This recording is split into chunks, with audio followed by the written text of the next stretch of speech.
I am a spirit. I was once very happy and have been missed. I can be in two places at the same time. John Bell. John. These words were spoken out loud inside a Tennessee farmhouse more than 200 years ago. They were heard by children, by ministers, by neighbors, and according to legend, they came true.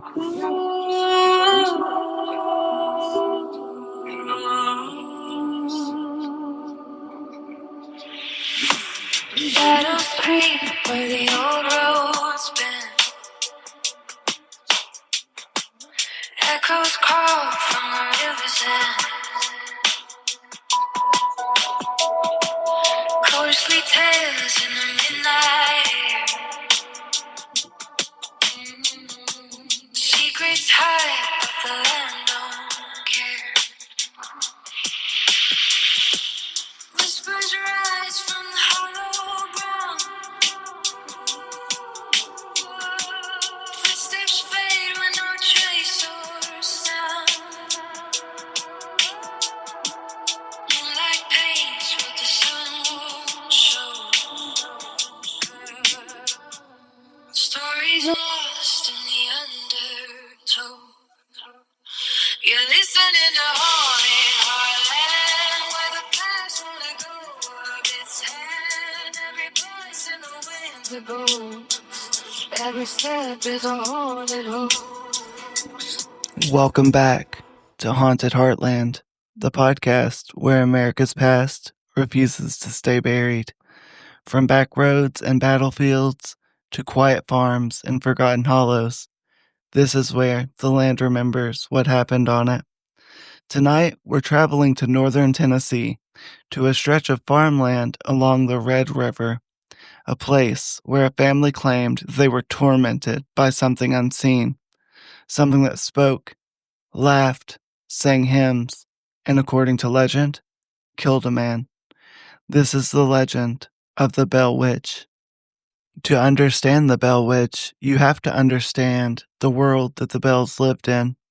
In 1817, Tennessee was still very much frontier territory.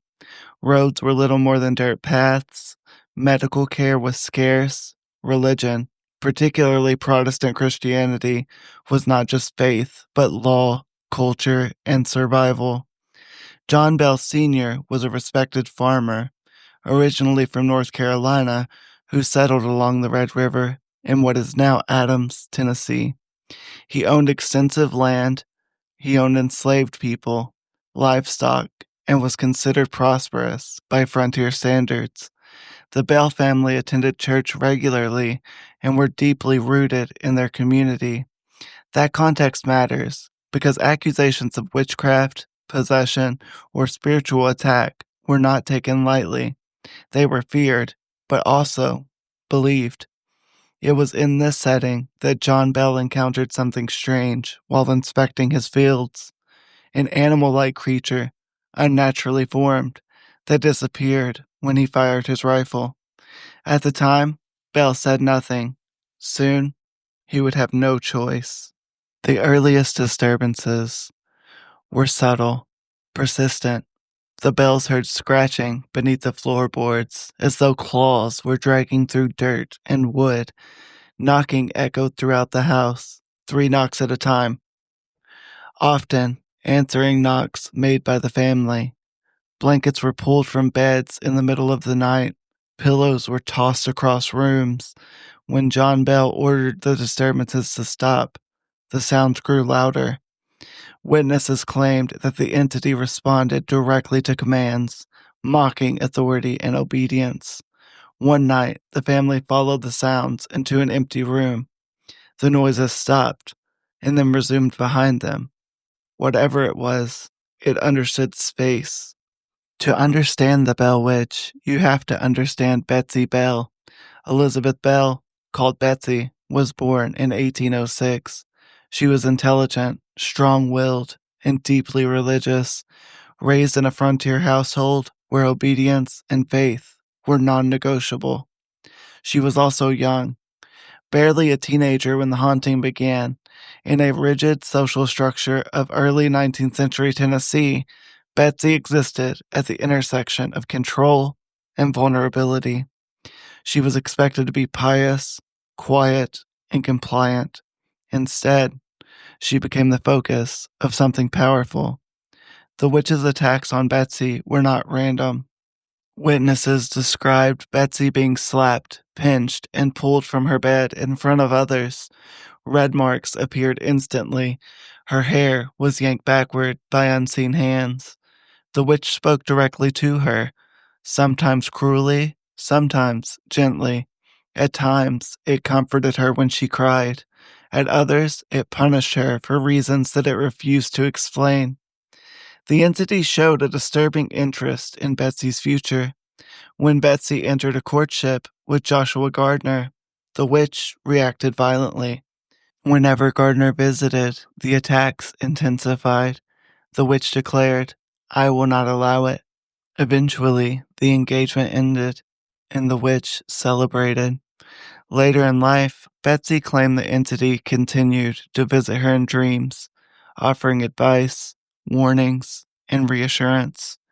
Whether trauma, memory, or something else entirely, Betsy carried the witch with her a long time after it had left the Bell farm. She was not just a victim of the haunting, she was its center.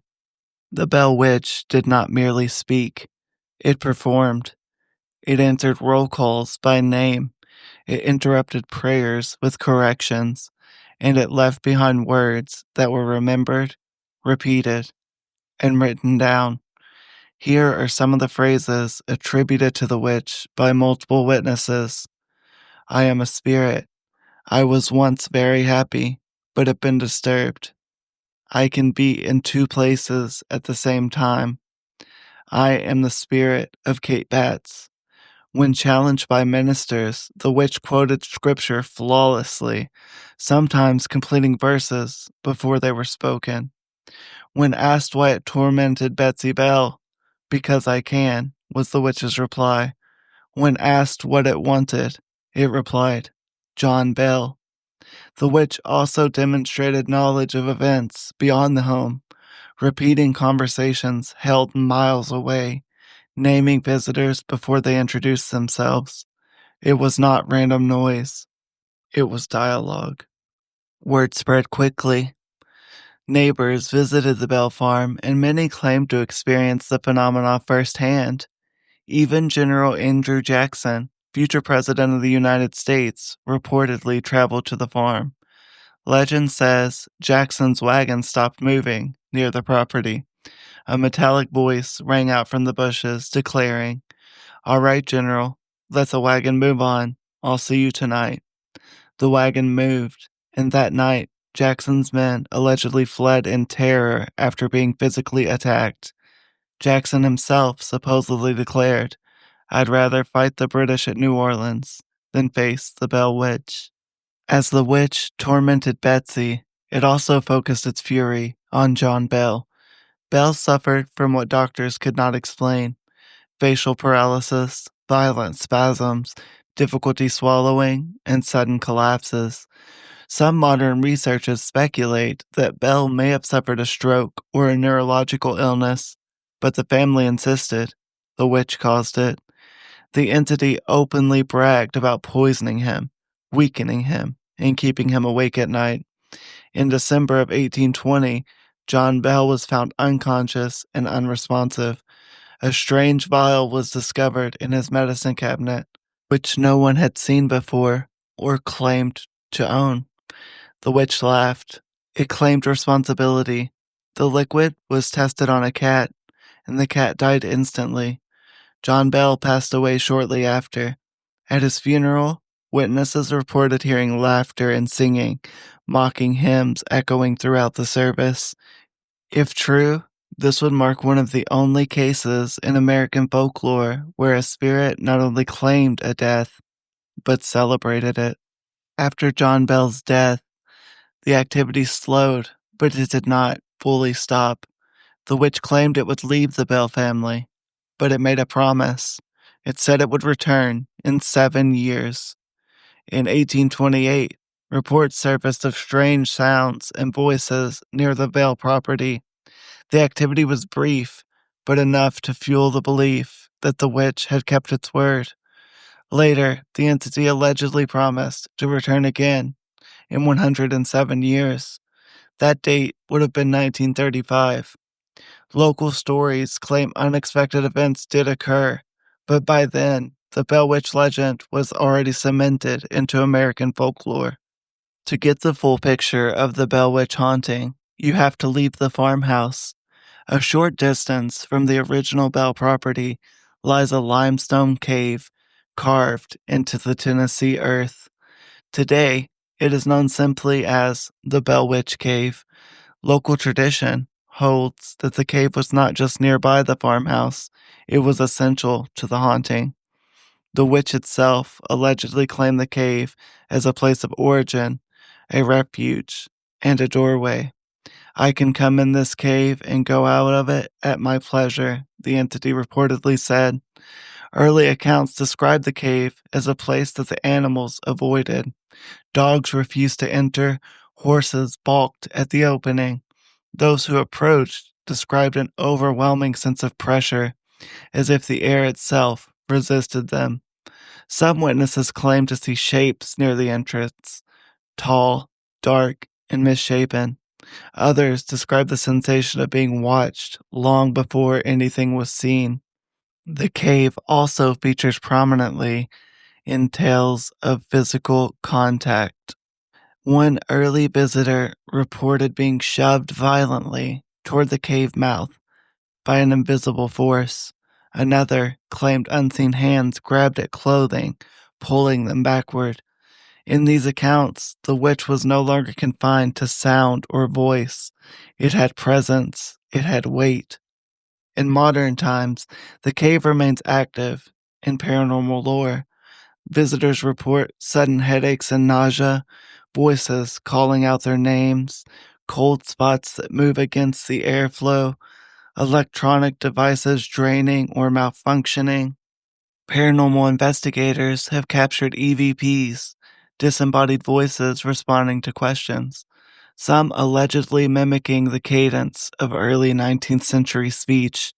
Skeptics argue that the cave's acoustics explain much of this, but even skeptics acknowledge one thing: the cave amplifies fear, it isolates, and it feels inhabited.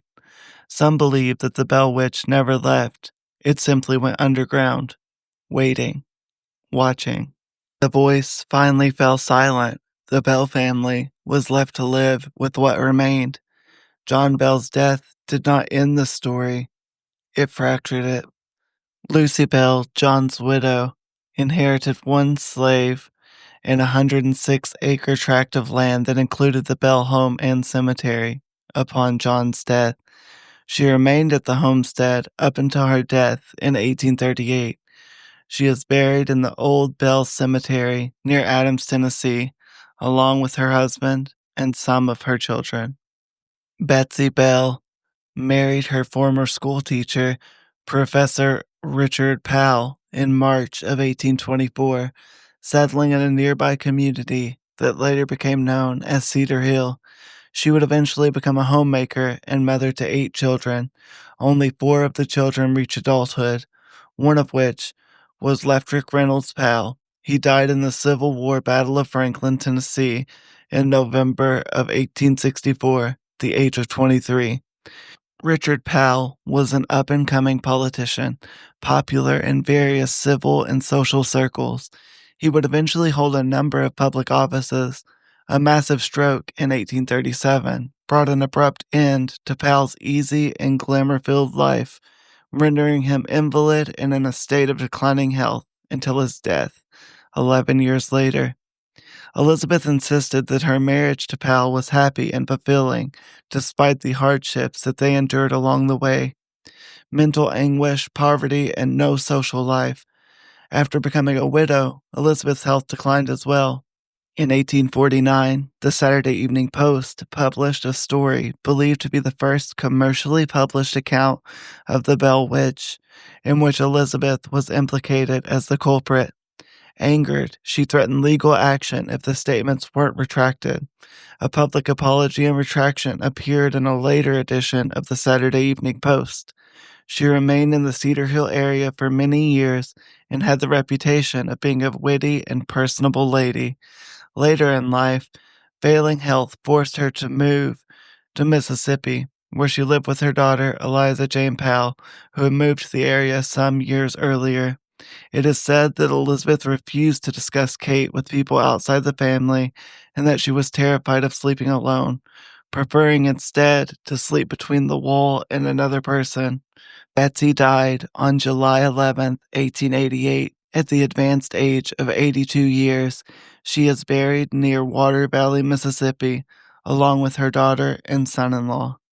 The other Bell children dispersed as families often did on the frontier, marrying, moving west, and starting new lives. None ever gave a full public account contradicting the haunting. Their silence has fueled speculation. The Bell farm did not remain intact. Over time, the land was divided, sold, and repurposed, but the stories followed it. New owners reported unexpected sounds, strange animal behavior, and unease that lingered without explanation. The Bell Witch Cave, located nearby, became the focal point of the legend, drawing curiosity seekers, skeptics, and believers alike. In the decades that followed, the Bell Witch passed from first-hand memory into folklore, but never into obscurity.